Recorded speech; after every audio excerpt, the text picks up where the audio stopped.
Let's have a conversation, shall we, mate? Because it's actually important. Because I've had some great thoughts today just speaking with a dear colleague, and he's got my brain juiced up today, and I'm wanting to go over some things with you all because it's actually quite important, and I want you to understand these things, right?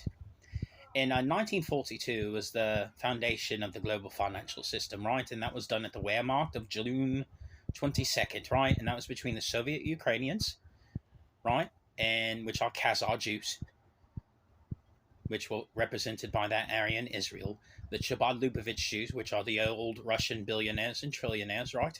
They agreed between the East and the West, the European nobility. This was after the Emperor of Prussia had passed away, mate, just so you all know. And my entire bloodline out there in Europe, with the United States as well, which are aspects descended down from different houses, right?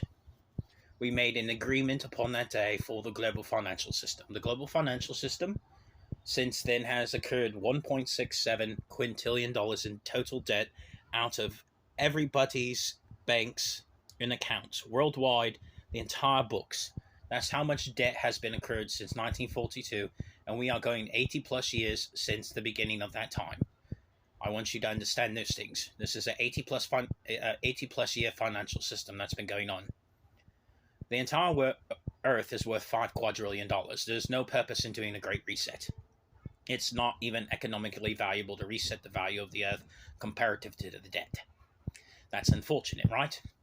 The United States debt clock is not a debt clock; it's a spending clock. It's how much you all have spent out the global financial system, which is about 31 trillion plus, right?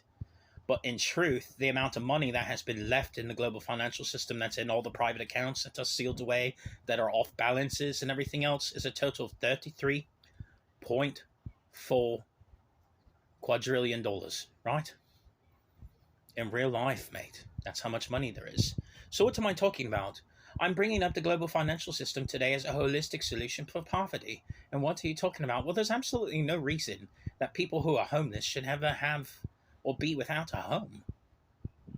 Don't you all agree? Isn't it sick? I see these shelters and they have 100 people show up to try to go stay in a cot, and they only take 10 on a random drawing. That leaves 90 people out of each shelter, and then they have to sleep because human biomass sleeps every night. It wakes up, it falls asleep, and then they get arrested by cops because they have nowhere to sleep. How's that even legal? Well, it's not their fault. They have nowhere to go. They fall asleep in a field somewhere, and then you arrest them because they couldn't get into a shelter. Well, that's pretty shatty, ain't it? So what am I talking about? Oh, a holistic solution for poverty with an economic viable mobility option that can actually pay for that solution as well. Look, areas that have been destroyed by natural disaster, whether it be a hurricane, a tornado, a thunderstorm, a flood, an earthquake, a tsunami, whatever it may be, we can seize in the United States by a law called the law of eminent domain, right? So once the property is completely destroyed, we can seize private property assets through federal powers. That provides us the land. What I'm talking about is building 8 by 11 mini homes for people. You know how the World Economic Forum said you will sleep in a pod and you will love it, blah, blah, shut up, whatever. I ain't trying to make you all eat bugs or anything. I'm trying to give you a place to live so you're not living in the streets. What I'm discussing are 8 by 11 pods. You'll have a bed, a toilet, a shower, a TV, a little couch in there, a little kitchenette, and you'll have a place to live so you're not homeless. And I'm going to make you slaves? No, mate, not at all. Because it's against the law to not pay people for a wage. What I'm suggesting is having people work on a farm where you're growing produce, right? You'll be a farmer. People who work on a ranch, right? Growing produce, herding cattle, herding livestock, things of those natures. The economic payment mobility for that process will go as a funding metric of giving out salaries and paying off the property there. You will be billed X amount of money per month for living there while you're there, and you will receive what's left over after your bill deduction was taken.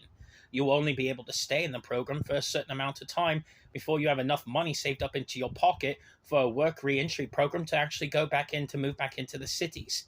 This is a holistic solution for poverty. It gives you a job with money so you're not homeless without anywhere to go, a place to live, and job work to actually do with a funding metric to pay for it.